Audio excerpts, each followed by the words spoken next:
that is really being a consumer. It's being so passive. You're fed this crap, without even sort of questioning it. 2 weeks ago, I was in Amsterdam addressing the International Retail Congress, and I sat there listening to all these other retailers, and everyone seemed to be doing the same thing. The kind of paradigm that everyone worked to is that the customer, but they said the consumer actually, the consumer is king, and we've got to run ever faster to give them whatever they want, whenever they want, wherever they want it, and indeed now they decide how much they're going to pay for it. And though the idea was to give the customers choice, to my mind there wasn't any choice at all, because they were all doing exactly the same thing. They were just copying each other, producing the same sort of stuff in the same sort of way.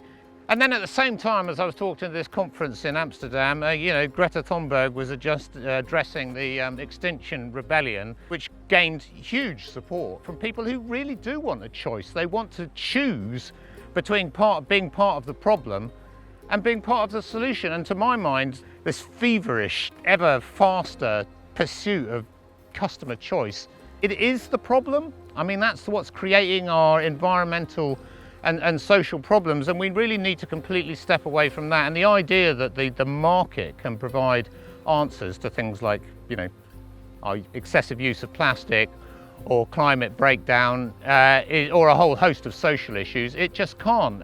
Adam Smith, who was the father of market economics, he did one of his things about markets could only work when there was perfect information, when everyone knew what they were buying, and now people don't know what they're buying. It could be made anywhere in the world under conditions that no one has any idea about, how it's produced, the welfare of the animals, the environmental sustainability of the production. We haven't got a clue. So when people are really concerned about those things, how can a market system work when people don't have the information? The market is failing. It is not actually giving people the choice that they really want, which I maintain is to be part of, might choose to be part of the solution rather than part of the problem.